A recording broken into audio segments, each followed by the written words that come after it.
Good evening, and thank you all for coming to Open Questions, Artificial Intuition. This is the third of our new series, exploring wicked problems, and what the university is calling grand challenges, and these two things sort of interact.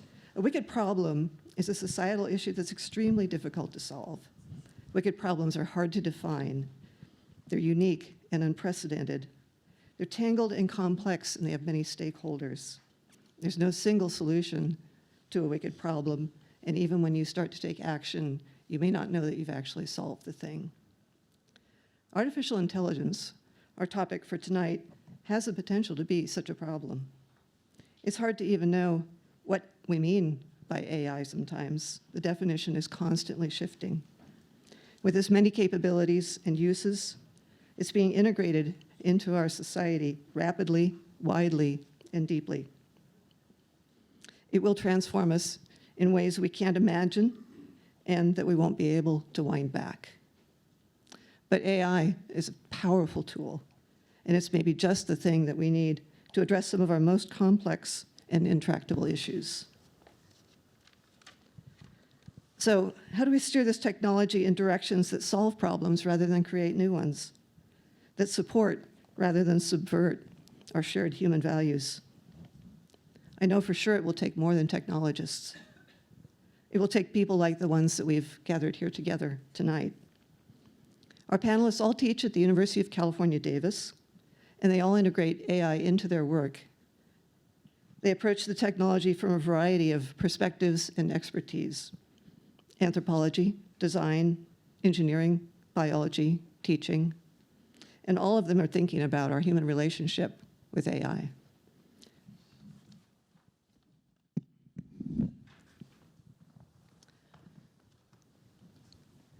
So let me introduce them. Starting here and moving down. Joe Dumit is a professor of anthropology and science and technology studies, and he chairs the performance studies program.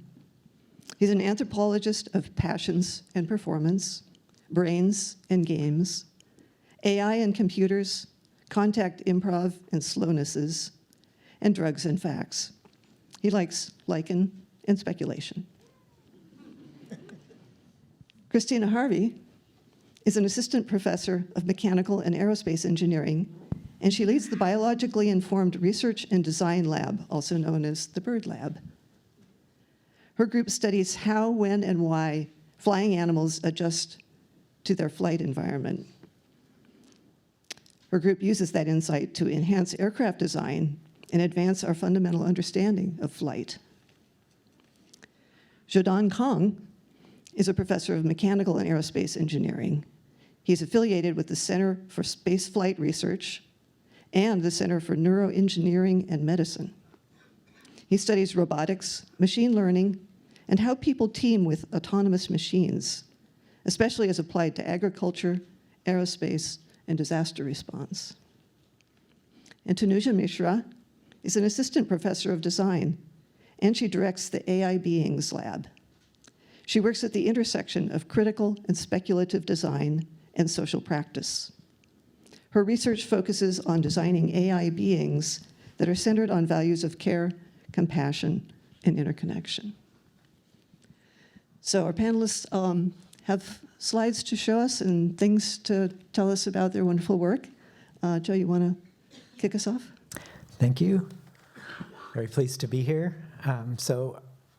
Let's see, I'm an anthropologist who studies how people, in this case, co-create with large language models. And the panel here is going to talk about many different kinds of artificial intelligence, and I'm focusing on the large language models like GPT. And the first thing I always need to figure out is, like, what are these things like in practice? You know, they were trained on text, lots of text. All of these sentences, and every bit of text they were trained on, or at least most of it, was written by a particular person at a particular place, in a particular context, and for a particular reason, and in a particular way. And all of those sentences then have grammars, personas, contexts, genres, and styles. And what the language models do, in some sense, is pick out those kinds of deep patterns that are in them. And when you give them a prompt, they use all of that, different things activate, and they generate a list of possible words. And that list then is handed over to a temperature setting, which rolls a dice basically and chooses one of those possible words in a kind of weighted list, and that becomes the word, the output word. That then is added to your prompt, and then another list of words is generated, which generates another word, and so on. So it's one word at a time, one dice roll at a time. And these patterns then that are in there get extended. And there's a really nice paper that came out by Anthropic last year called Scaling Monosemanticity. And they identified basically millions and maybe billions of possible features, deep language, linguistic understandings of what makes text up. And so what's happening then is if each word, if each prompt is picking out some subset of these millions of features to help generate the next word, once that word is added, it's going to be a different subset of features generating the next word. So it's a kind of really interesting changing cacophony producing each word. And we can think of those as like Reddit style dialogue as one feature, or technological optimism or pessimism. So if I put in a prompt like, should GPT be used in classrooms? If I had to say yes or no, I would say, and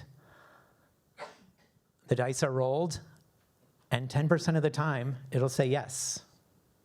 And then that'll generate a sentence like, GPT can be very useful for helping students write. 10% of the time, it'll say no. And then it'll say, this is not a good thing. Humans do not think well with GPT. 70% of the time, it'll say it, and that will generate it depends. And then it'll come up with a different argument.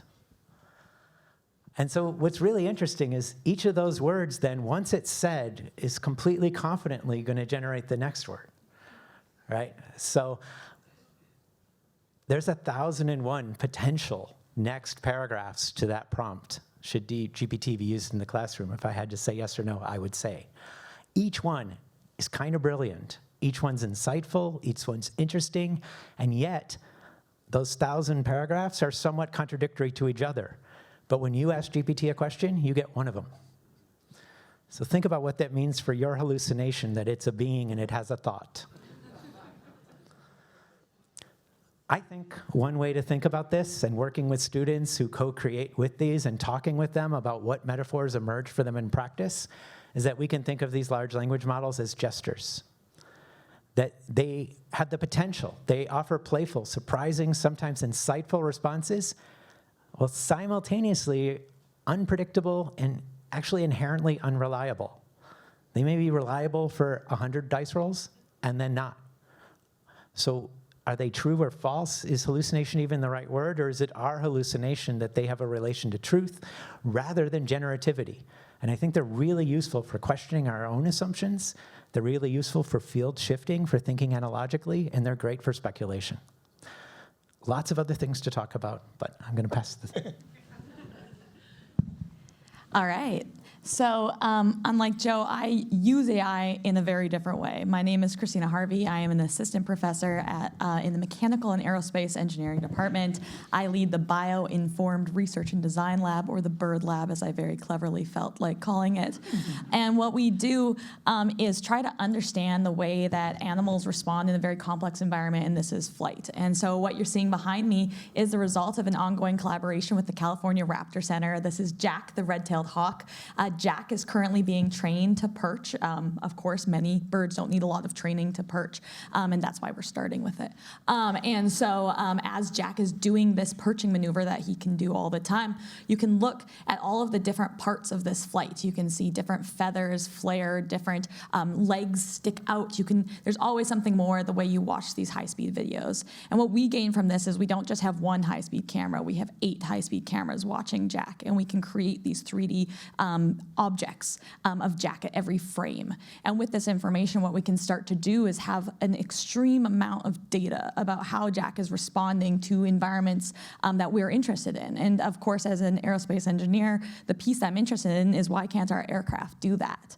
And so what is it? And this is where artificial intelligence and machine learning give us a way to start unpacking really complex problems. You know, there are aerospace models for modeling how aircraft fly, but aircraft wings are not quite as complex as Jack's wings. And so what AI lets us do is to maybe create an understanding of input to output without needing to build up all of the individual analytical equations that go behind this. And so the way that we're going about this in our group is using a lot of wind tunnel testing. I work with some collaborators out at the Army Research Lab. And what we have here is an example of our first step towards building a Jack-like tail. So just the tail is informed by Jack. And what we can do is test this in a wind tunnel and start to build up an understanding of its response. And so in this way, what we're trying to do is not just copy the way a bird flies. And this is the one thing I want to make sure is clear is I've named the lab a bio-informed lab because my soapbox is that our goal isn't to just replicate the way animals behave or respond. And this holds true when we think about what do we want our artificial intelligence to do. What we want to understand is what's useful to us as humans. As birds have evolved, evolution has optimizing tendency, but constraints change, objective functions change, the niche that these animals live in are changing. And so what you end up with is not an optimal solution that we should be putting into our aircraft. What we want is something that builds us better aircraft. We don't need our aircraft to lay eggs. So this is where we're trying to close that gap. And so I'll pass it on. Okay, so my name is Zhao Kong. I'm from the same department as Christina. So my background is in both aerospace engineering and neuroscience. And then my group is working on a wide range of different topics. So here today, I select two of them, which I think is relevant to today's conversation. The first project that we are working on is the application of UAVs or drones and AI to combat disasters. And then the focus right now is on wildfire. And due to climate change and then the expansion of wildland-urban interface, as demonstrated by the ongoing wildfires, we are seeing more and more wildfires, and then they are causing more and more damages. And then as engineers, the question we ask ourselves, is there a way that we're able to detect these wildfires as early as possible so that the firefighters can face a smaller fire size during the initial attack and then create a larger possibility of contaminants? So our solution is by utilizing both UAVs and then AIs. So what you're seeing here on the left-hand side, so that's our drone flying above some prescribed burns conducted by CAL FIRE. And the one in the middle, so each of our UAVs is equipped with chemical sensors, with RGB cameras and thermal cameras, and the AI capabilities. And we're seeing there in the middle, so is the footage captured by our thermal cameras. And the one on the right shows the capability of our machine learning algorithms in order to autonomously detect the smokes and those of flames. So another project that we are working on is to understand humans trusting autonomous systems. So as these autonomous systems become more intelligent and capable, and then we are seeing more and more of them in lots of high-stake applications like deep sea and then deep space exploration, and also in our everyday life. And then the humans' trust in these autonomous systems plays an important role in the adoption of these autonomous systems in our daily life. And then what we are doing here is to understand the humans' trust in autonomous systems. So we hook up our humans with tons of different wearable sensors, including what you see here, EEG sensors, gaze trackers, heartbeat monitors, and so on and so forth. And then we ask them to work with some autonomous system together to complete some tasks together. So a little bit hard for you to see in the video on the right-hand side. So essentially, what we're trying to do there is to create a simulation where an astronaut needs to work with a robot in order to to perform some tasks in a future space habitat.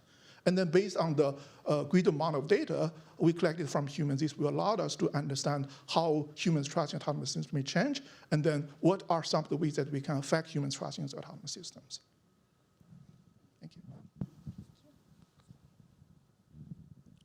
Hi, I am Tanuja, and I am in the design department. I did not come to design from design. I came to design from technology, from an engineering background. And that's why I have a very conflicted relationship with technology. On one hand, I am fascinated by it. But on the other hand, I have deep paranoia. My first job was actually in a paper factory, and it was in a big paper machine, which was a kilometer-long paper machine. And for me, it was like being in a candy shop, surrounded by gears and mechanisms. But over time, I realized that being surrounded by machines does something to the culture, and I noticed that people in a factory setting really rarely smile at each other. And then I realized that the mechanization has been imbued and imbibed by us.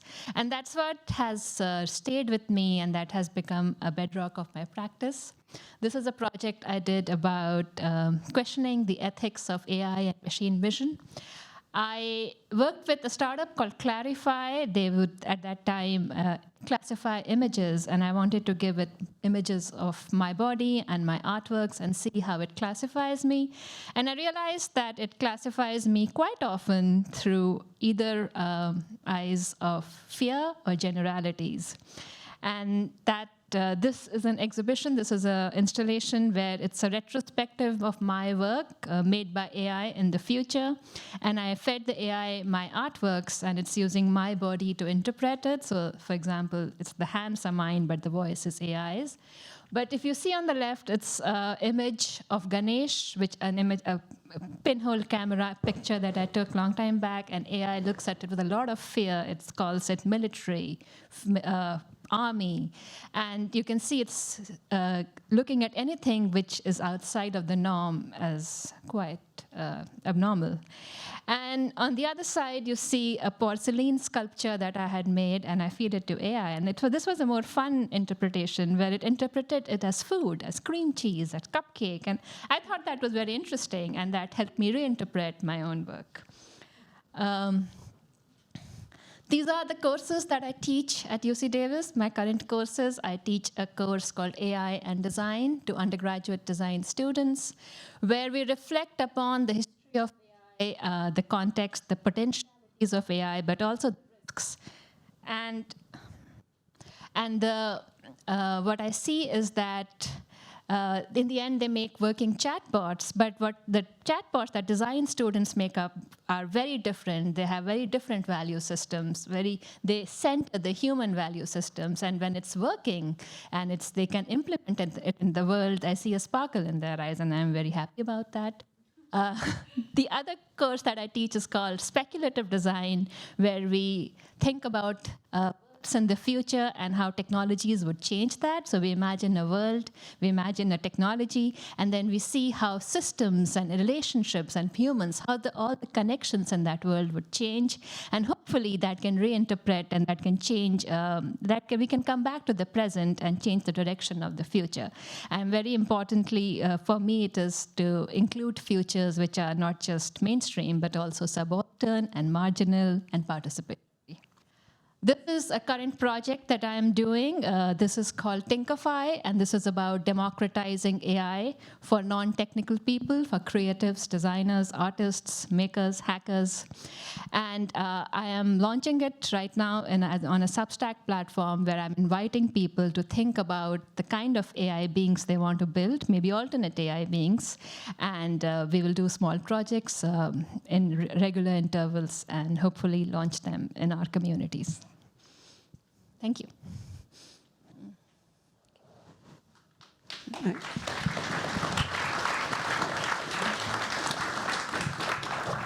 Thank you, everybody.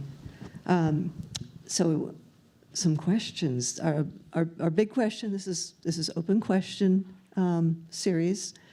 The question that we're launching with today is, can machines act naturally? And I wanted to ask this to all of you.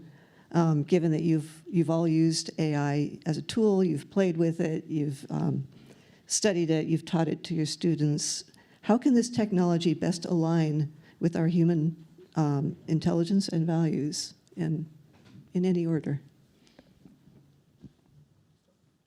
Okay. I can start.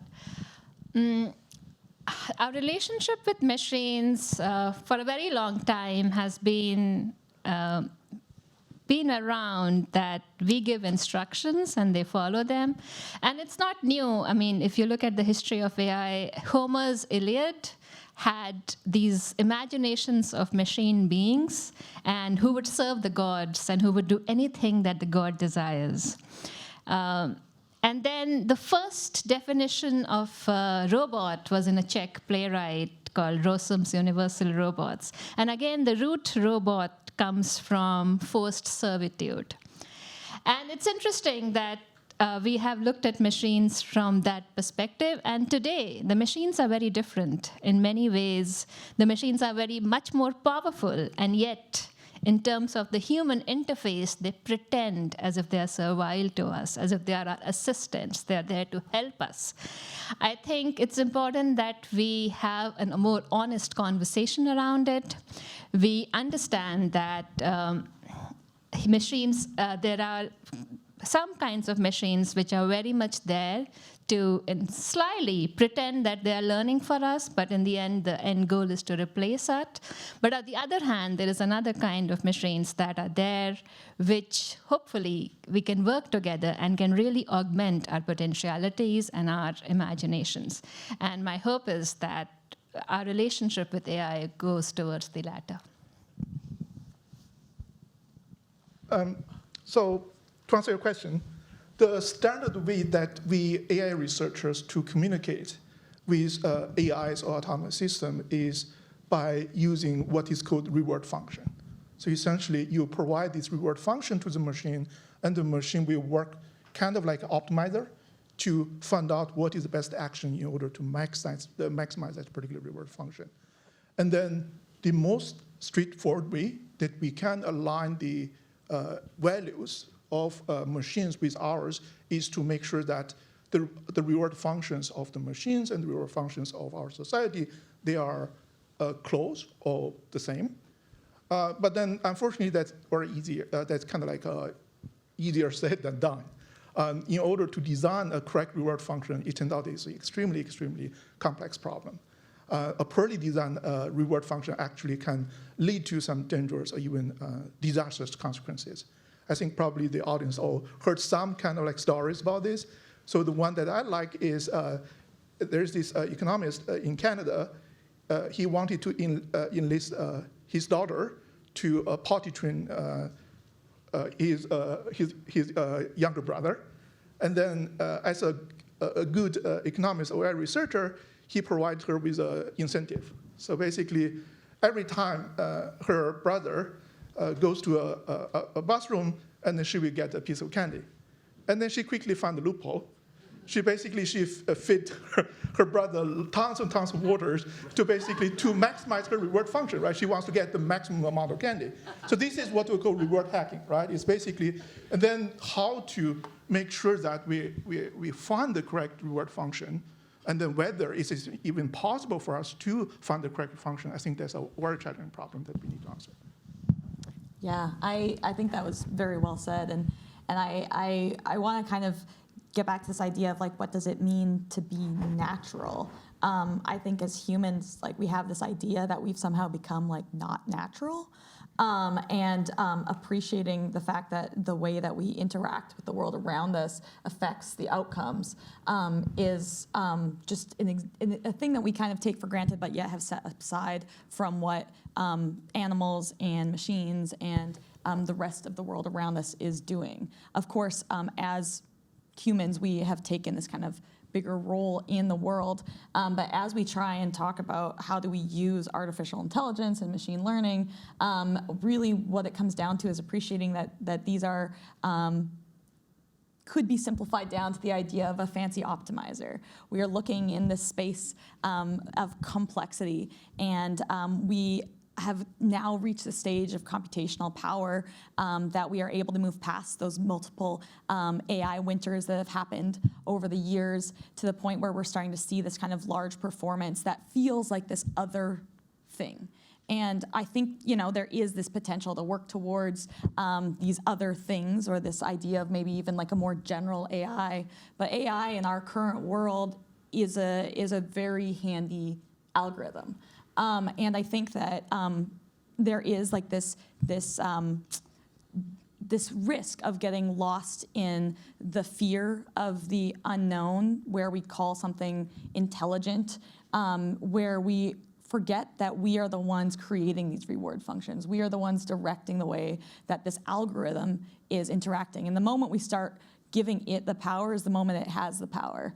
And so I think that this is, I couldn't agree more with the way it was said, was this reward function is ours to control. So if we're worried about it aligning with human values, you need to make sure that people writing those reward functions are people whose values you trust.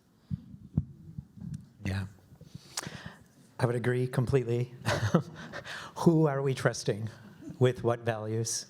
I mean, the word natural's often been used to divide people, and the kind of, whether it's easy to assume that we know what it means to behave naturally, whether GPT's being a helpful assistant, which turns out to be a kind of, underpaid worker.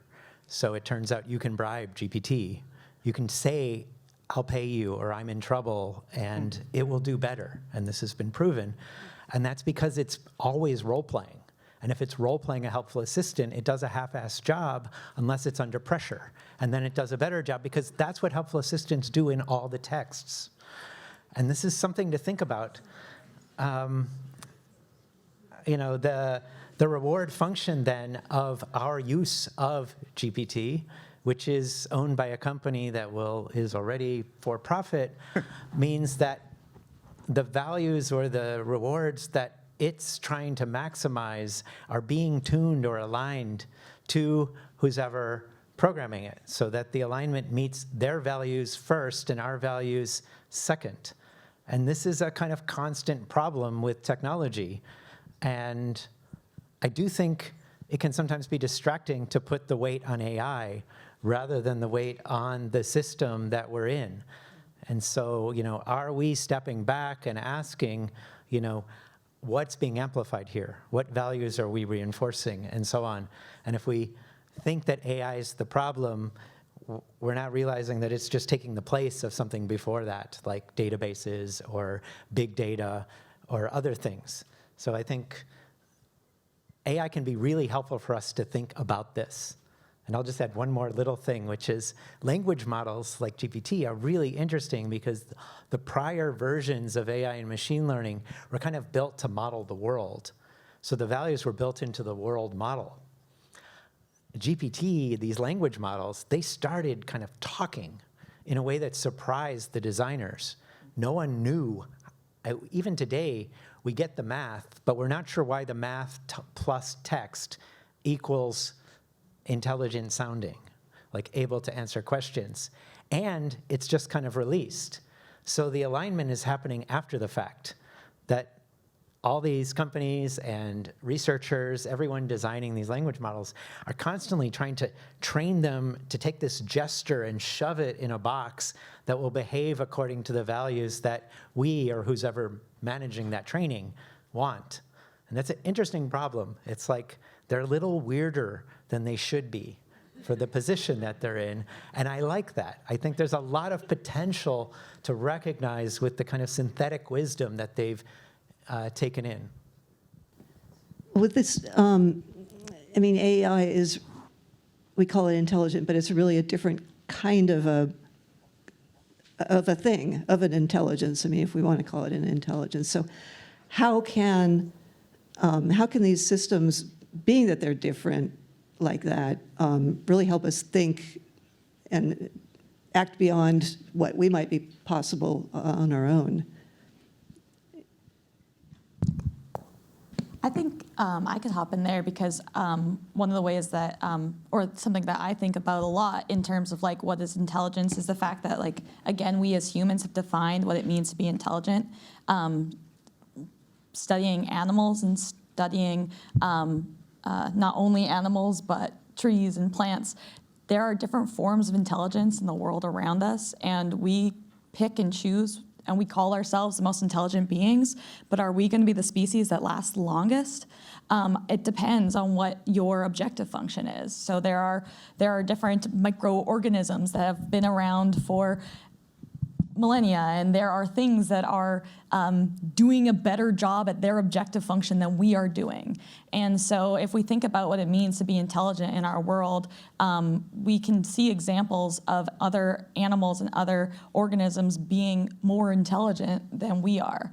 And so I think that it's not necessarily that if we develop a machine that has some intelligence, it's necessarily going to be some like big contradictory case, but it might be something that we even aren't recognizing its intelligence. Like it likely has forms of intelligence that we don't value, but because we're the ones programming it, ours are probably the ones that will come through. And so I think one of the things that is useful to appreciate is just the different forms of intelligence that are around us in the world. I think I need to remind you, if you have questions, to be filling out your cards. We'll collect those in about 10 minutes. Any other thoughts on that? I mean, just when I work with students, they often want to ask like a really simple question to GPT, and they usually want to address it as a being. And like I showed, you kind of randomize the answer you get from that. But I am very curious, like, how to think about the values that are embedded in your question. And language models are actually quite fascinating to ask them to tell you what are the non-neutral assumptions in the following prompt or in the sentence I wrote. It'll generate a really long list. It's pretty interesting and sometimes kind of scary to realize that you're being really individualist and you seem to just care about your own self or your own country. And, you know, so if you ask, like, how could I pose a question that might have the good of the planet at stake, it might give you a very different answer. So you can you can actually have it reflect back to you. Like you can think of the answers it gives you as a reflection of the values that your prompt drew out of its vast store. And you can ask it for alternatives. You can ask it to, in a sense, help you think beyond what you can imagine. And weirdly, I think it has that capacity that might be trained out of it soon. But I do think it has an interesting negative capacity that still can be explored, which I think is intriguing to think about for these things. I would kind of agree to what Joe just said, because I have noticed in my classroom that students can get not very comfortable with critique and critical feedback, but I've also noticed that if the critical feedback comes from AI, it's just more accepted because AI is more rational than us, and that's the perception. So I do feel that there are some places where AI can be strategically positioned to do things that are more difficult. For example, parrhesia, speaking truth to power, or bringing out, just paying attention to our own human condition, which we'd probably not listen to each other so well. So something that I want to add is, first of all, I think the consensus here is we believe that we are witnessing an emergence of certain kind of machine intelligence or computational intelligence, which is different from our human intelligence. And then this creates some, I work on human AI teaming and the human machine interaction, create some tensions between the humans and the machines, right? I think you mentioned the relationship we use to kind of define the relationship between humans and the machines is the humans as masters and then the machines as servant or slaves. We impose our wills to the machines. But then since the machine become more and more competent and they are more and more intelligent, and then I believe that we are seeing a shift, the power shift in the dynamics between the humans and machines. And then, for instance, one of the project we are working on is to hopefully to solve some technical problems and then enable us to put the habitat on the Mars. And then if that is the problem we want to solve, we must deploy tons and lots of autonomous systems and then robots there. And then also these humans, these astronauts, they must to find a way to team up with these autonomous systems or robots as, I would say, eco partners. okay? And then what is the difference between human intelligence and then machine intelligence, how to find a way to integrate the human intelligence with machine intelligence in such a way that we can improve is 1 plus 1 bigger than 3 or something like that, is basically the joint performance of human AI is going to be bigger than that of the human or that of the machine. I think that's some interesting questions at what we're pursuing. Sam, do we have audience questions yet? All right. I'm also curious about, you're all professors, you all have students. Teaching is part of your, your everyday experience. Why is it important to get these tools into the hands of, not just the next generation, but other people out there? And, I think a lot of us have a hesitation about jumping into these new technologies. Why would you encourage us to do that? For me, it's really important that to understand the technology, we play with it, we build with it, we experiment with it, and we, through experientially, learn what we can do or not do, and whether our fears are unfounded or they're founded. The way a lot of that's why I really want to democratize access to AI. And it's not that we don't have precedents. So there was this whole Arduino movement. Arduino was a small chip created in a design school in Italy. And it has taken the world by storm. And now everybody, whether they know electronics or not, is equipped to make small prototypes of robots, of things, and share it with an open community and get ideas. And it's had more than 30 million users today.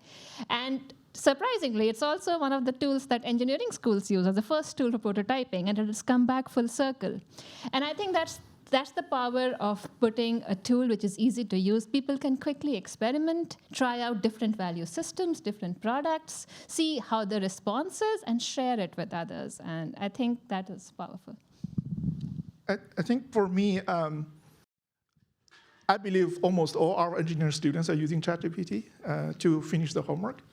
So during the first day of my class, I let them know that they are allowed to use ChatGPT in order to finish their homework.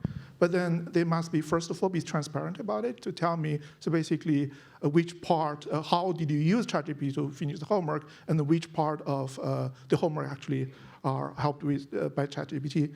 And secondly, which is more important, I believe, is they need to be responsible for whatever the answers they got from the ChatGPT. So what I normally do is before uploading, assign my homework, I upload my homework to all these large language models, and then try to tweak the language a little bit, and to make sure that they are going to provide the wrong answer, right? To make sure that basically these students, they actually internalize basically the knowledge, and then the answer provided by ChatGPT in their knowledge and into the reasoning.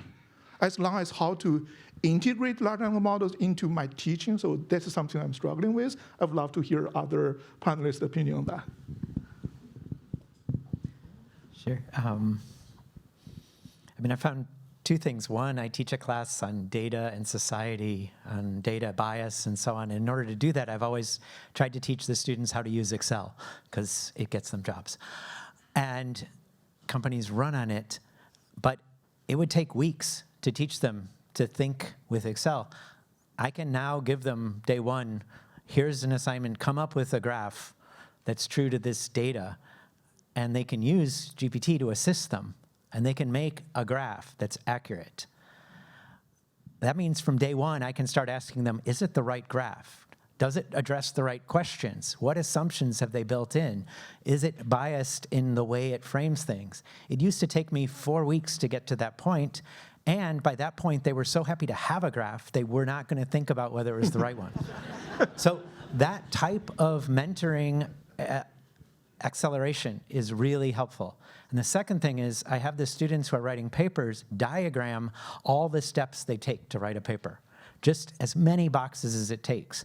And then where and how it's legitimate or illegitimate to use GPT to help them with that. And then it turns out there are a lot of students that have anxiety facing a blank page. and GPT helps them get started by giving them possible suggestions. Or they have too many ideas, and they need a sorting process, and they need advice. Or they want to make sure they did everything on the rubric. There's all these places where they've found, to their own kind of way of learning, that it can assist them.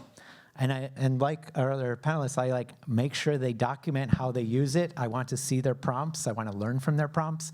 You know, I think that there's a collective process here because it's everywhere in the rest of the world. And so I also remind them that they pay a lot of money, and if they're just going to automate it, like, do they really want debt for that? I think everyone hit a lot of the points, but I think all that I was going to add was the fact that a year ago, if I was on this panel, I would tell you that I had a hard no ChatGPT tolerance in my class. I was very strict about that. The funny thing is you can really tell when someone's used ChatGPT. It's quite obvious, and they usually fold the moment you ask them. This year, though, things kind of changed. And the thing that changed for me is that I had a lunch with an older colleague that I look up to, and he mentioned, like, hey, you know, I've been thinking about running some of the previous examples that I've done through ChatGPT to see if it could give suggestions to make sure that the way that I'm writing the questions is actually teaching students the thing I want to teach them. And I think we think a lot about the students using these tools, and what if we can actually improve the way that we are communicating to people through these tools. And so what I've lately been doing is taking the examples that I have and the way that I frame my questions, and I say, what output or what technique am I teaching the students by asking them this question? Or what will they learn from having thought through this idea? And then I tweak it until it gives me something that I actually wanted to teach them. And I think that the thing to appreciate about academia is a lot of us came up through the science route. Like, we don't have formal education degrees. Some folks do, and there are different ranges of skill sets that we build up over the years. But the more tools that we have at our disposal to actually both be scientists and advance the design of novel aircraft, but also make sure that we're teaching the students who build those new aircraft appropriately so that we don't have continued issues, then we are going to just see our society improve. So I think that's a way that we can use these tools for good, is actually to make sure that the educators don't have the sense of fear towards them, as long as we have techniques. I think UC Davis is doing a really good job. We have a lot of ongoing workshops about what does it mean to use generative AI in classes. And I think it's about educating ourselves as educators as well. Yeah. That's great to know that you get your own training there. And, Joe, you mentioned something about that these technologies are being developed within a larger system, and that is really going to determine a lot of what direction these go, whether they become solutions to problems or problems themselves. And I wonder, any thoughts about how anybody can affect that? I mean, I spend some of my time in Europe working, and smaller countries are worried both about their languages, how language models are trained mostly on English texts now and what effect that has, and also the autonomy from corporate owning of data for training and so on. And what we're seeing right now, so I think these are all issues to start to think about as already. I mean, it's like we only think of these ethical questions usually way too late. Like, all of these things are already embedded in our search engines now. And other things is that I lost my train of thought. Systems and I was thinking the inequality. Like, initially, access was free, mostly. So most students had the same kind of access. And we're already seeing tiers that are up to like $200 a month for certain models. So if students are going to be expected to, or if they're allowed to use models to help them do homework, think, write papers, et cetera, or do research at the PhD level, or teachers teach, as the kind of inequality gradient of the costs of using these models becomes extractive, which companies want to do, they want to find the maximum extraction point. And as inequality across society is greater, then they have tiers that can, like whales, like people who can afford more will pay more to have access to that. And the companies are then incentivized, and we talk about all these incentive structures, to separate and dumb down some models and others. So what we see is the inequality that was getting balanced in my classes in some ways. Students who were behind in something could actually catch up because they could have a mentor. Some of that's going to be kind of re-divided as these become more and more expensive. Like, we're still in the honeymoon period of these technologies where everyone's trying to figure out what they can do, and so they're giving as much away as possible so they can kind of crowdsource the value. But then, if this is what the European countries are worried about, if they're not in control of that value, they'll be part of the exploited. So like, how, as UC Davis, as a community, can we think of like what it means to open source our own models, to provide access equitably across the students and faculty for these things is, I think, a growing, part of the wicked problem of things is that they're not happening in a vacuum, but they're happening in a society. And we should have a say in that. Sorry. All right, we have some audience questions here. Thank you, audience.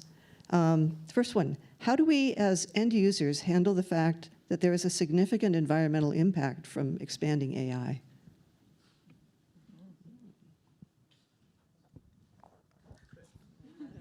I'll go. I mean, the question in a way is political. It's where do we get our energy from?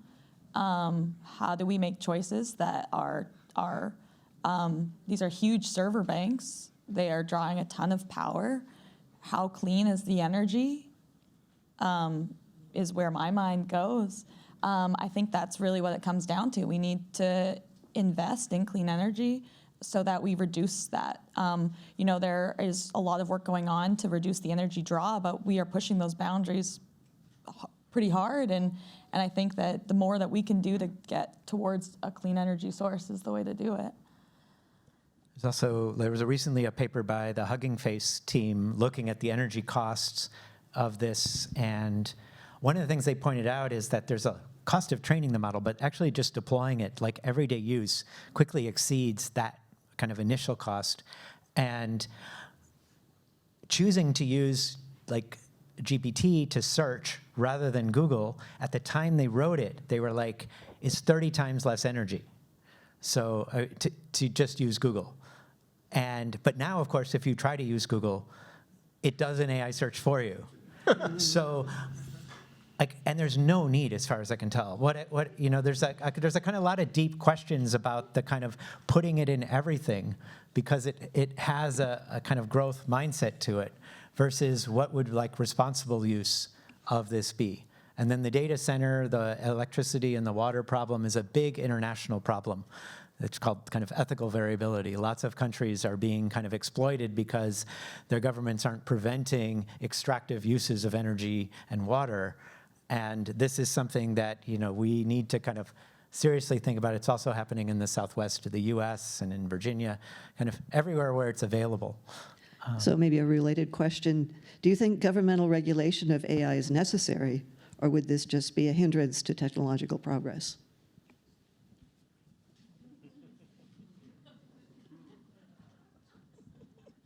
Is this a question from yesterday, Yes. from 2 days ago? You all have funders. Is there a difference? Sorry. I'm going to try to answer this, not in the context of this administration, but in probably more general sense of regulation. I personally believe it's needed because, again, it's more my personal belief.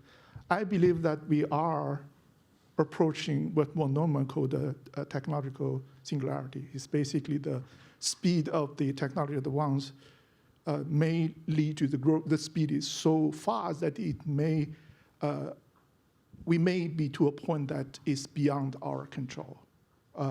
It's uncontrollable, it's irreversible, and then this may lead to some disastrous consequences for human civilization. And therefore, in order to, before that particular, hopefully I hope we are not at that point yet, but then before that, I think we need the researchers, educators, entrepreneurs, general public, and then the government agents to work together in order to basically force the path that will lead to beneficial AIs to the society. I was just going to bring back up the idea of who is writing that reward function. And so if the regulation is making sure that the reward function aligns with what we all agree is appropriate, then I think that is appropriate. All right, I think we're about at the end, but I wanted to ask one more question, just sort of to leave us on a inspirational note, and that is, what excites you and gives you hope for AI as part of our collective future? And just as quickly as you can, what makes you excited in the morning about this? Yeah, sure. I can start. I believe that with all the, we are living in a very exciting time, with all the advancements in AI, in robotics.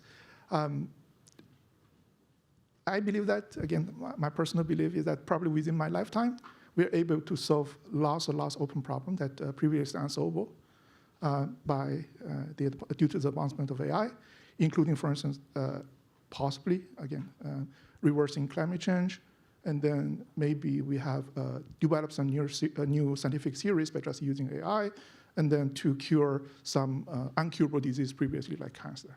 Okay? But like I mentioned, there's this also the danger of this technological singularity. So I'm cautiously optimistic about our future.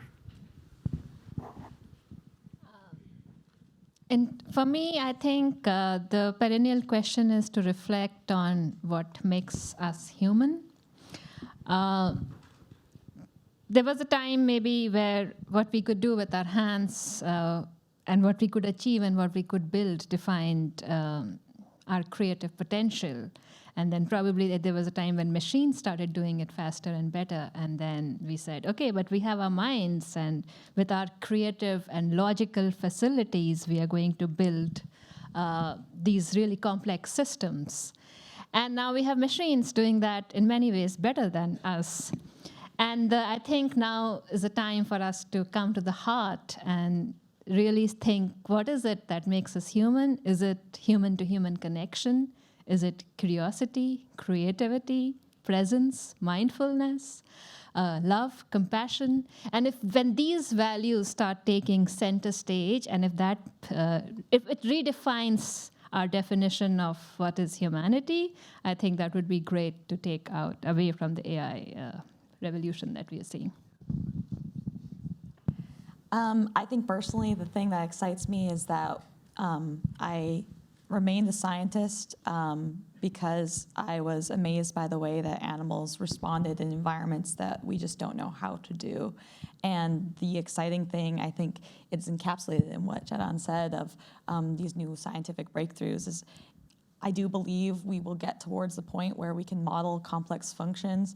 There's already been such amazing work done by neuroscientists linking the way that the brain is working to direct outputs, a lot of work that Jadon is involved in. And I think what we're gonna see is these tools push some of that forward to the point where we'll be modeling these amazing complex flight styles in a way that we just really couldn't before. And so it's the science that is going to be opened up by these technical tools. So I view it as this very advanced calculator that'll let us do this job a lot faster. So I'm excited to see the science and the understanding of the natural world that will come out of these pieces. Putting the pessimism to the side for a moment, I am really intrigued by how confused all the language model researchers are about how these things work and what's going on there. And I think that's really interesting. I think text itself is something other than what we think it is. It's definitely not language as described by linguistics. And the kinds of things that together create the potentials that language models can respond with, the speculative potentials, is really intriguing. And so there's some optimism there. All right. All right. Well, thank you so much to our panelists. Thank you to our audience. I'm sorry we didn't get to all your questions, but keep coming back, keep curious, keep asking questions. Thank you again.